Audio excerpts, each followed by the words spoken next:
Every town has a legend, a haunted house, an abandoned mill, an apparition that appears by a bridge. Myths and legends are symbiotic with the Midwest, and every town I've lived in had one or two peculiar locations that would leave you scratching your head. Usually, these stories seem to spawn as an effect of another reason. In the case of the town I lived in Colorado, the tales of a haunted grain factory seemed more like an attempt to keep a relic of the town's history relevant.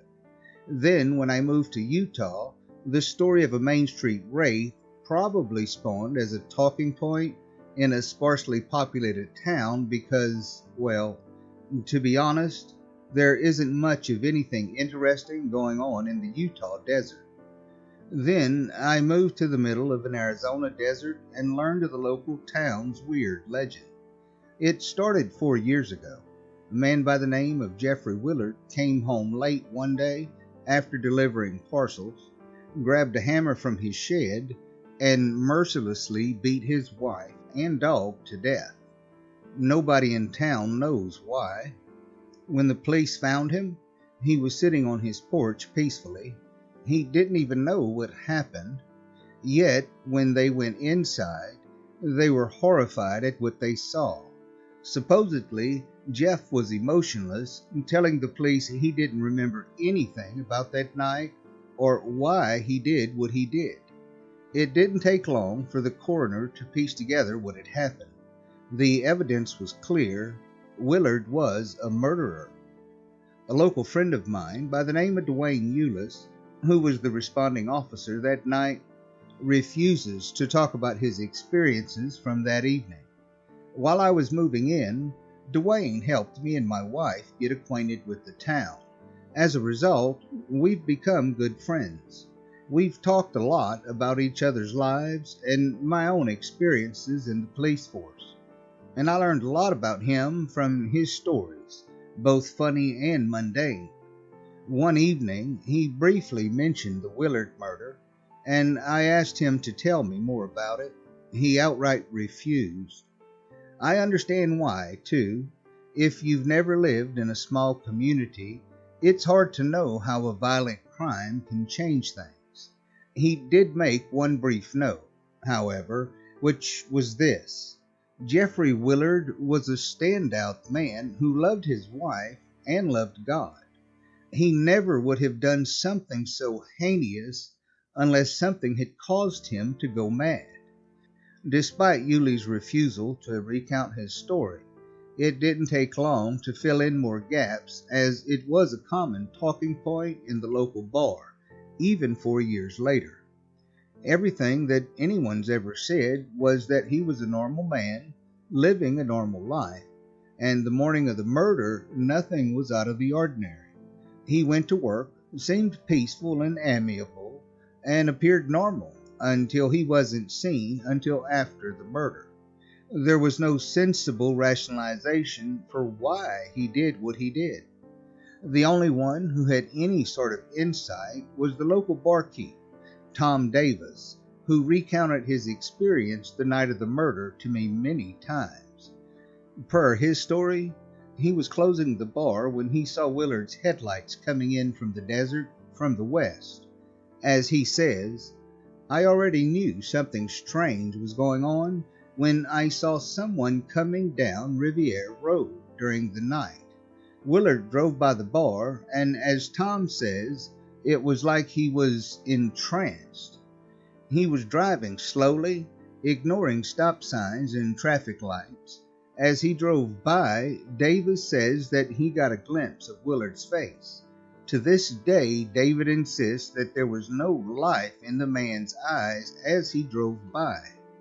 That brings me to the subject of my town's local oddity, Riviera Road. On the west side of town, there's a road that begins between the gas station and the bar. It starts by the gas station and goes straight through into the desert. Nobody has any idea where it goes. There are no houses in that direction that it heads off to. There are no towns, no lakes, no mines, no rivers, There are no hotels, schools, gas stations, telephone lines, windmill farms, power plants, landfills, cattle ranches. The road does not have a highway marker. It does not even have marks in the pavement. Riviera Road is an enigma. The road does not go anywhere, but has been there even before the town. Well, why not drive down it and see where it goes? I've asked. Everyone in the community has their own story about how they tried, yet every attempt ended in failure. As it turns out, if you decide to turn onto Riviera Road, you will find yourself at an embankment after about 3 miles. There's a bridge that crosses the embankment, but it has fallen apart.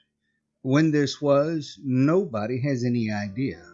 However, crossing this trench is impossible with a motor vehicle, so nobody has been able to see where exactly this road ends. You can probably see how the murder and the road's peculiar nature muddled together to form a local legend. People begin to speculate. What was Willard doing on that road that night? What caused him to have an episode of extreme violence? Was it possible that something on the road provoked Willard to kill his family? Theories begin to abound. One week, Riviera Road led to an ancient burial ground. Next week, the road was inhabited by skinwalkers. Some think that maybe there's a government mind-bending facility, or even Area 51. Maybe Willard had an encounter with aliens. Maybe at the end of the road, there's a cult of cannibal hillbillies, or a chemical plant that produces a toxin that turns rabbits gay. More logical conclusions abound, certainly, but even those hardly make any sense. The local area has no natural resources to mine for, and there never were plans on having a town in that direction, considering it was off of the beaten path of an already established highway. There are no bodies of water, and the land is not arable. There is no consensus on where this road goes, and hardly any history on its construction. The only thing that is certain is that if you stand on the edge of the dilapidated bridge, Riviera Road continues on indefinitely into the desert to a destination that is impossible to know. A few curious adventurers have tried to find out where the road goes. However, the Arizona desert is harsh, and as established, you can't drive past the embankment. So after months of speculation and a little bit of exploration, an urban myth was born. There's a mysterious road in the desert, and a man drove down it and came back and killed his wife and dog. Insert your own reason why. Eventually, time eroded the myth, and people began to forget about Riviera Road again. The story of Willard's violent act silently became a bruise on the town's history.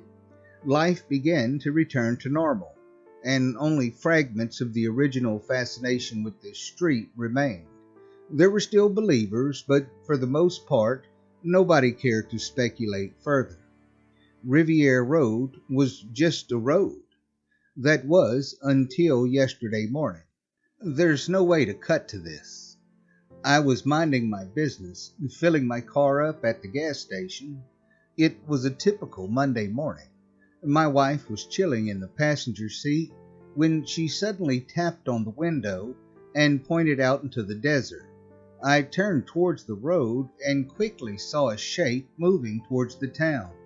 I watched as it drew nearer, and eventually those that were nearby stopped what they were doing to see this mysterious figure emerging from the desert.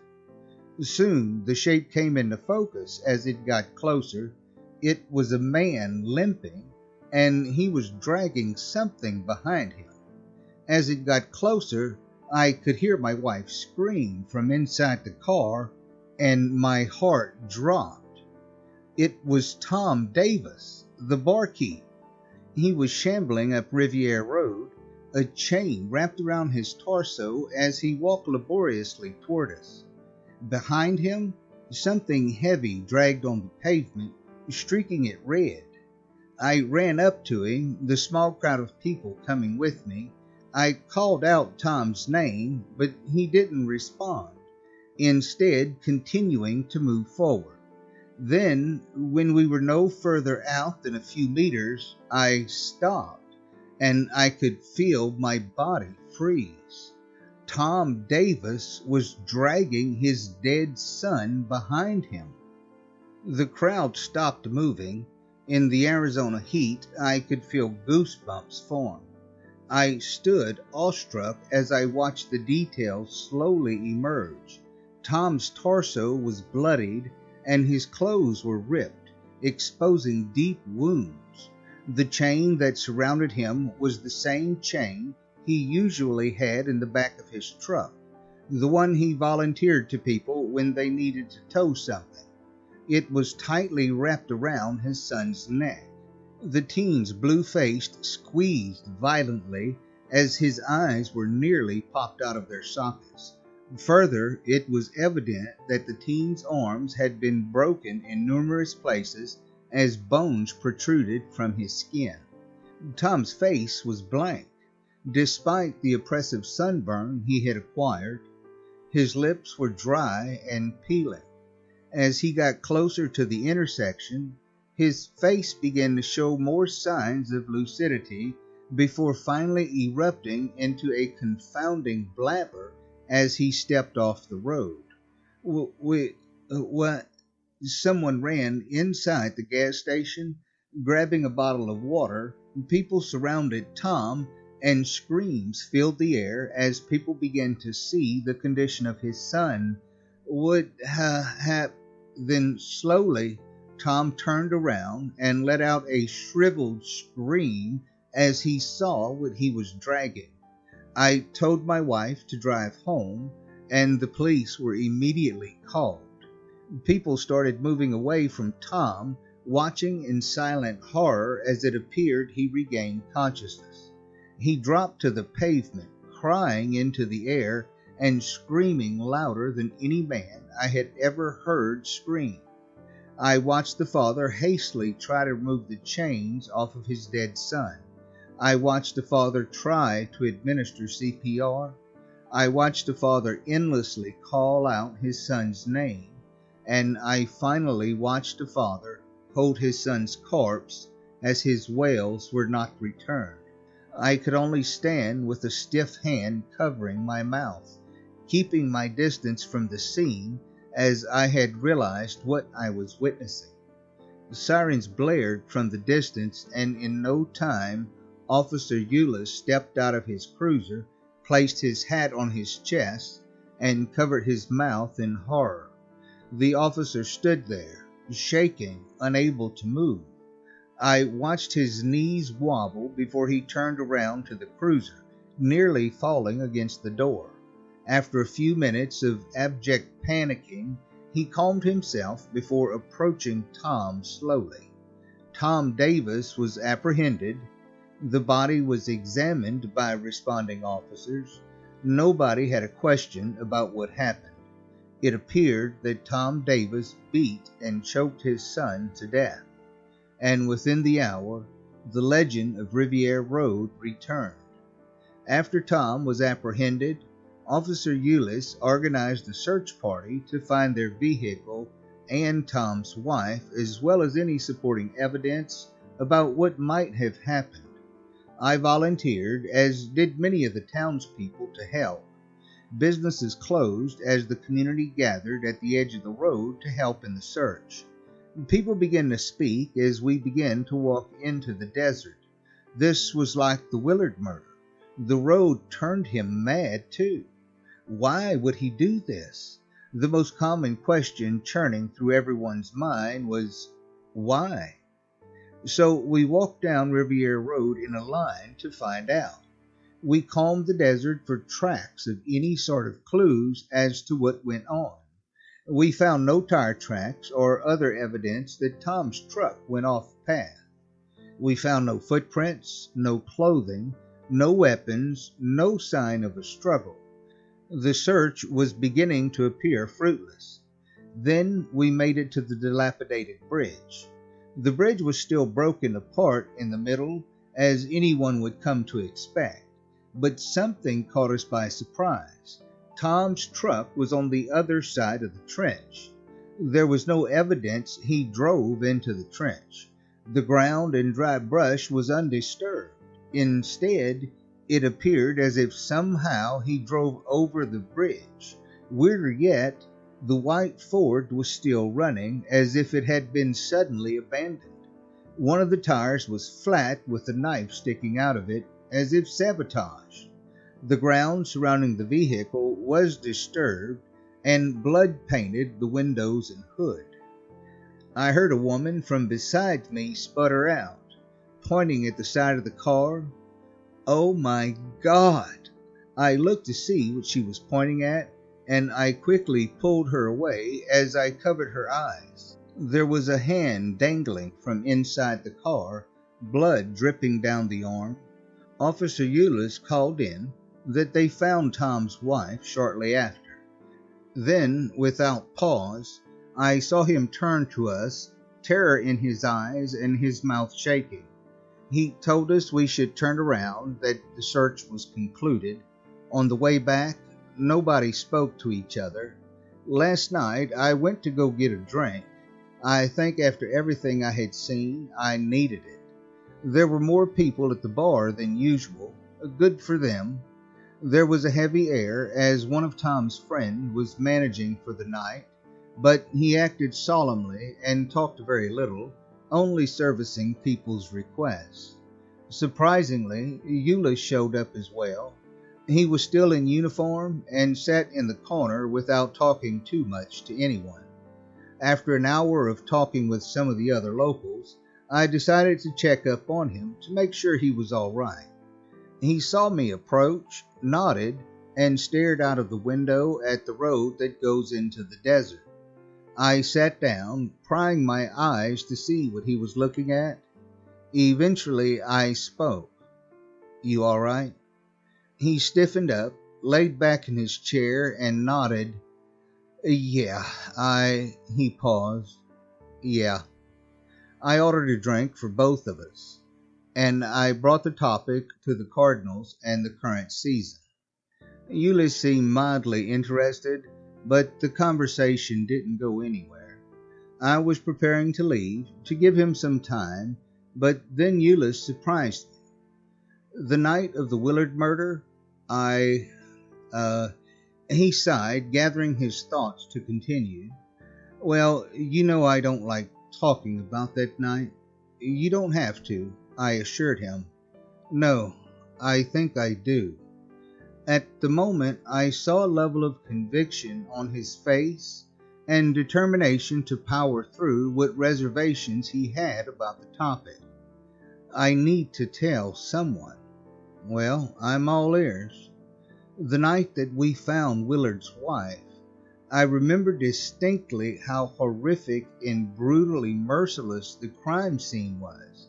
I mean, Christ, one morning you've got this man and loving wife, and by the next night she was barely recognizable. Nobody had any idea what could cause a man to..." He choked for a moment before continuing. "And so I asked around the town about the local gossip to see if I could piece together an affair or a motive. There was none, and Willard himself was as confused as we were. But then Tom told me about the night he saw Willard return from the desert on Riviera Road, and Euless began to hold his hands tight to his mouth. A look of anguish splashed against his now reddening complexion. "I drove down it." I paused, waiting for him to continue. "What did you see?" His eyes looked at me and spoke straight and without hesitation. "Nothing. There is nothing down that road. You understand?" I nodded. "I understand." He turned over his shoulder at the crowd on the other side of the bar, who were oblivious to our conversation. He glanced back at me, bringing his face close to the center of the table before whispering, "What I tell you next stays with us. You hear? I nodded. When I came back from the road that night, I began to have nightmares. I could feel sweat in my palms and the anxiety in my limbs. In the entire time I've known Euless, I had never known him to be anything but level-headed. I was beginning to believe that the trauma of the morning had caused something inside him to finally come out, a side that I've never seen. Nightmares about I had nightmares that I drove past the bridge. I took a drink from my glass, not sure what to say. At first hearing, it didn't seem strange that he dreamed about the road after filling his mind with thoughts, but there was one word that stuck out to me. He said nightmares. What was on the other side? I don't remember. I never remember, but I could see tears form in his eyes. I dreamed I was Willard that night. I was the one with the hammer, and I was the one. He paused, recollecting himself once more. I dreamed that I did what Willard did. I placed my hand on his wrist. You had a nightmare after a traumatic event. There's nothing abnormal about that. No, he said. No, it wasn't just a normal dream, he said. It was, I said. You shouldn't feel guilty about what happened. It's not anyone's fault but Willard's. I had another one last night, and it wasn't about Willard. I froze. You're not saying... I am, he said slowly. Tom. I saw it all. I was Tom Davis in my dream. I saw the man and his family take a turn on the road. I saw him drive through the dark desert. I saw him approach the bridge, and he gulped. When he was on the other side, I saw what weapon he used on his son, and I saw what he did to the wife. My mouth was agape. I didn't know what to say. Euless was letting tears stream down his face at this point, and I sat silently. You didn't see the wife's body, he continued, but I did, and it was exactly as Tom left it, weapon and all. Another long pause. Then he started yelling through his tears. How can someone do those things to another person? People in the bar stopped talking, turning their head in our direction. I could have stopped him. I saw it coming, damn it. Christ, I could have stopped it from happening. I wanted to try and calm him down, try and tell him that there was nothing he could have done. Instead, I sat silently, taking in everything that I heard. The conversation turned back to other things, and I tried my best to keep his mind off whatever was eating at him. We only hung around for another hour before finally the bar closed, and I wished him a farewell. He bid me an adieu, a faint optimism that maybe everything was going to be fine. I knew deep down that he wasn't going to sleep that night. So I got in my car and began driving out of the bar lot. Not long after, I made it to the stoplight at the intersection with Revere Road.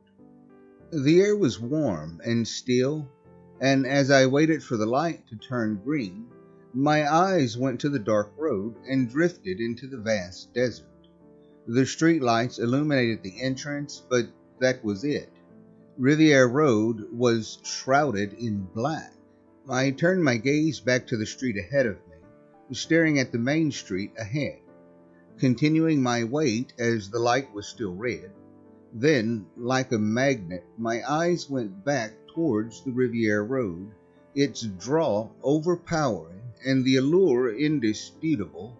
I began to wonder how much could it hurt to go down this road real quick, to see if I could find something myself. It was pulling my focus, and all I could wonder was, what was down there? Nothing. That's what Euless had said. There is nothing down that road. You understand? There was something. I could already feel it. The road was sucking me in. A car honked behind me, and I looked back up to the traffic light. It was green. Without hesitation, I put my turn signal on, turned up my headlights, and turned onto Riviera Road.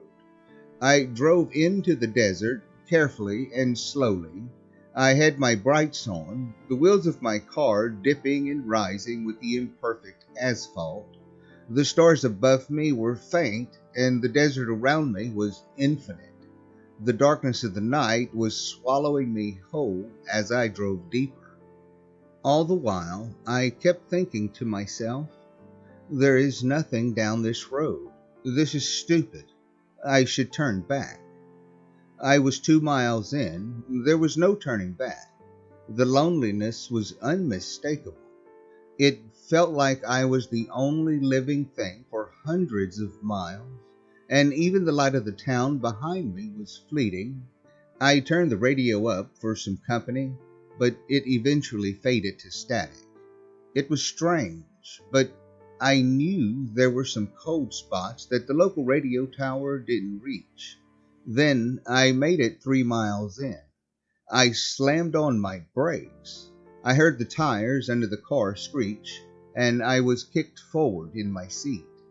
My headlights illuminated the sight before me, and I could feel my breathing become labored.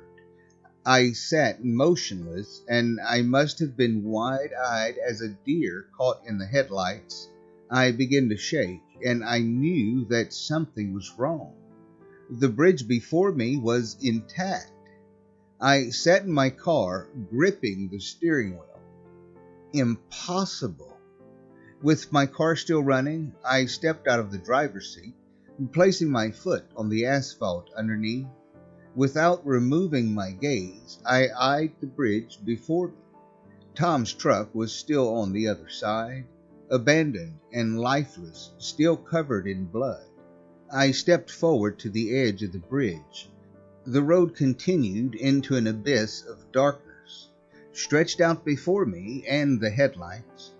I began to feel a breeze pulling me in. It would be so easy to step forward, to traverse the bridge and make it to the other side. I could finally find out where the road went. I stood, continuing to stare out into the darkness, when I saw 2 lights come on far ahead. They were like 2 pinpoints, miles down the road. They weren't moving. They looked almost like headlights, but I already knew that there was nobody on the road. Another thought popped into my mind. They almost looked like eyes. The curiosity was too great. I had only one goal: to cross the bridge and walk into the desert. I had no other drive, no other motivation. I was going to know where it ended, and I was going to know tonight. As I stood before the bridge, placing my foot forward, it was almost like I began to dream. I dreamed about walking down the road. I dreamed that I made it to the end. I dreamed about crossing the bridge once more, making it back to town. I dreamed that I went to my garage. I grabbed a drill. I dreamed that I opened the door to my bedroom and flicked the lights on as I gripped the knife tightly. I dreamed that my wife turned to me, fear washing over her face, and she screamed. I dreamed. No! I woke up screaming, the sound of a drill ringing in my ears as I flailed. My eyes quickly adjusted back to the dark desert landscape around me, and I was back in the real world. I was standing halfway across the bridge. The car was still running behind me. Sweat dripped down my face, and I was shaking as I crawled back to my car, put it into reverse, turned around, and drove as fast as I could back to town. I have no idea how long I was out there. The sun was beginning to come up over the horizon. I was shaking the entire drive back, and I soaked the seat and steering wheel in sweat. I made it home. I nearly had a heart attack before opening my door, not sure what to expect. When I woke my wife up, I told her I fell asleep in the bar parking lot. She was disappointed, but I could live with that. I couldn't tell her what I saw. I couldn't tell her that I was almost pulled onto the other side of the bridge. She wouldn't understand. I've been shaking all morning.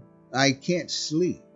I called into work just to write this because I need to tell someone what happened. I promise you, I am never going back near that fucking road. I can still feel its presence. It still pulls me to it. I still have to know what's at the end, but I'm fighting against it. I'm terrified of what happens if I make it across. I know when I go to sleep, I'll find myself there again, but I have to fight it. I've cursed myself with an endless battle. So now I'm trying to remind myself that there's nothing down that road. It doesn't go anywhere. There is nothing at the end. Every town has a legend. In the case of Riviera Road, I'd rather keep it as that, just a legend.